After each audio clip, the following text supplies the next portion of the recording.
भारतीय टीम जब जब वेस्ट इंडीज दौरे पर जाती है, एक मैदान हमेशा चर्चा में रहता है और इस मैदान का नाम है पोर्ट ऑफ स्पेन, यानी कि क्वींस पार्क ओवल। एक ऐसा मैदान जहां पर भारतीय टीम ने कई ऐतिहासिक जीत हासिल की है, वो चाहे 1971 में अजीत वाडेकर की कप्तानी में टेस्ट सीरीज की बात करें, या 1976 में जब बिशन सिंह बेदी कप्तान थे और एक लंबी फ्लाइट पकड़ने के बाद भारतीय टीम जब पोर्ट ऑफ स्पेन पहुंची तो वहां पर उन्होंने 406 रन चेस करके इतिहास रचा था। और इस मैदान से इसीलिए कई बेहतरीन यादें भारतीय क्रिकेट के साथ जुड़ी हुई हैं। आज हम बात करेंगे 1976 में भारतीय टीम ने जब पोर्ट ऑफ स्पेन के मैदान पर मैच जीता तो क्या कुछ खास रहा था। यानी कि 62 घंटे की फ्लाइट पर यात्रा करने के बाद न्यूजीलैंड से भारतीय टीम सीधे वेस्ट इंडीज पहुंची थी कई हॉल्ट से, और उस समय पे भारतीय टीम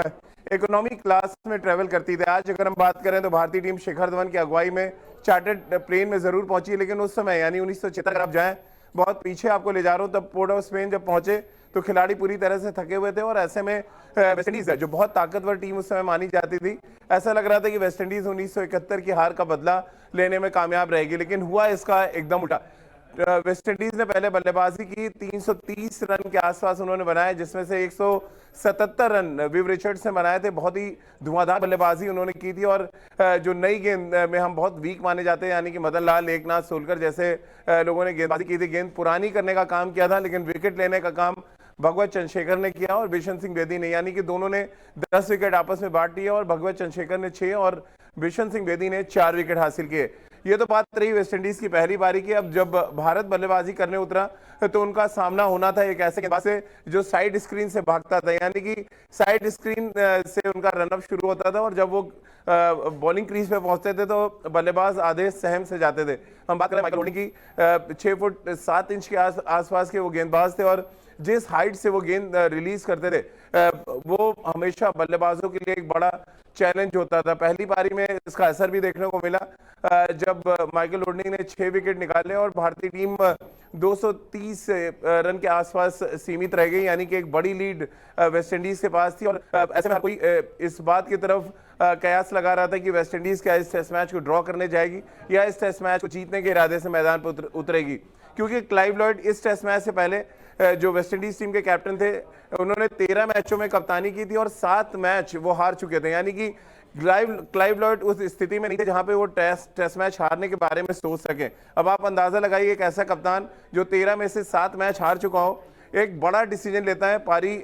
समाप्ति की घोषणा करता है और जो टारगेट मिलता है भारतीय टीम को वो 406 रनों का होता है। और इसीलिए पोर्ट ऑफ स्पेन के इस मैदान को हमेशा याद किया जाता है, क्योंकि यहां पर फिर भारत ने इतिहास रचा जो बहुत लंबे समय तक टेस्ट क्रिकेट का सबसे बड़ा रन चेज माना जाता रहा। 406 रन भारतीय टीम ने रन चेज किया। शुरुआत अंशुमन गायकवाड और सुनील गावस्कर ने उस टेस्ट मैच में की थी और उसके बाद एक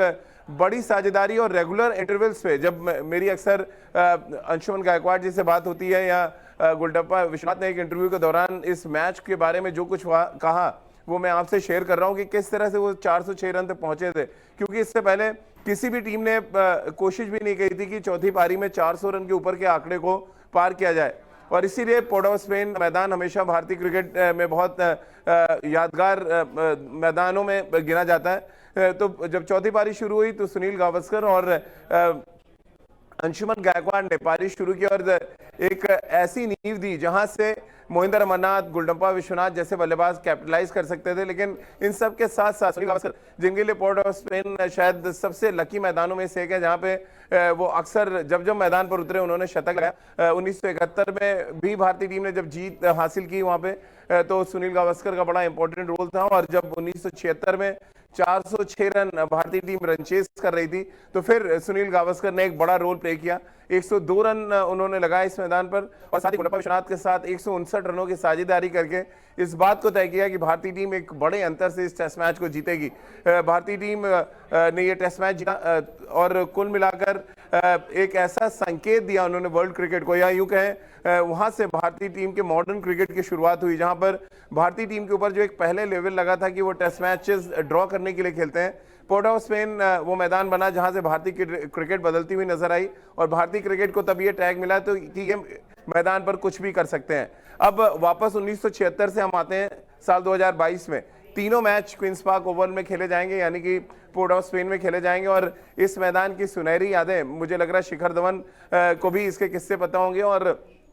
टीम के जो बाकी खिलाड़ी हैं वो भी इन किस्सों से रूबरू जरूर हो चुके होंगे। यानी कि अब उस मैदान पर भारतीय टीम वनडे क्रिकेट खेलने उतरेगी जिस मैदान पर अक्सर भारतीय टीम अच्छा प्रदर्शन करती है। चैलेंजेस हैं भारतीय टीम के पास सामने थोड़े से, लेकिन मुझे लग रहा है ये चैलेंजेस से पार पा सकती है भारतीय टीम और इस सीरीज का आगाज वो जीत के साथ कर सकते हैं। तो चलिए, ये तो बात हो गई पोर्ट ऑफ स्पेन मैदान के उस कहानी की जिसकी चर्चा अक्सर हम भारतीय क्रिकेट में सुनते हैं। इसके बाद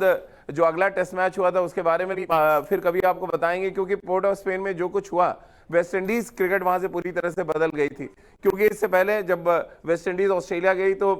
वहां पे जेफ थॉमसन और डेनिस लिली की धारदार गेंदबाजी के सामने वेस्ट इंडीज चारों खाने चित हो गई थी और तब ऐसा लगा था कि वेस्ट इंडीज अपने फास्ट बॉलर्स के दम पे आने वाली जो टेस्ट सीरीज है वहां पे वो मैदान पर उतरेंगे। लेकिन इसका उल्टा हुआ, जब भारत के खिलाफ वो उतरे तो उनके पास 3 स्पिनर खेले थे। जुमादीन थे, उसके साथ इम्तियाज अली लेग स्पिनर और एक और स्पिनर, यानी 3 स्पिनर के साथ वेस्ट इंडीज मैदान पे उतरा, ये देखते हुए कि भारतीय टीम ने अपनी ताकत स्पिन को बनाया हुआ है। लेकिन क्योंकि चीजें बदल गई, भारत से वो टेस्ट मैच हार गए पोर्ट ऑफ स्पेन का और उसके बाद वेस्ट इंडीज क्रिकेट ने एक नई कहानी शुरू की। 4 पेस बॉलर्स को खिलाना है, यानी मैदान कैसा भी हो, पिच और परिस्थिति कैसे भी हो, वो ऑल आउट फास्ट बॉलिंग पे जाने लगे और वेस्ट इंडीज के लिए वो टर्निंग पॉइंट था पोर्ट ऑफ स्पेन पे वो टेस्ट मैच हारना। तो एक तरफ भारतीय क्रिकेट की दशा और दिशा बदली, वहीं दूसरी तरफ वेस्ट इंडीज ने डोमिनेट करना शुरू किया Port of Spain test match के बाद। 4 फास्ट बॉलर्स खिला के और वर्ल्ड में हर जगह जाके न सिर्फ उन्होंने टेस्ट मैच जीता बल्कि अपना एक वर्चस्व भी हासिल किया। इसीलिए पोर्ट ऑफ स्पेन का जो मैदान है उसका क्रिकेट इतिहास में बहुत कुछ अहमियत रखता है।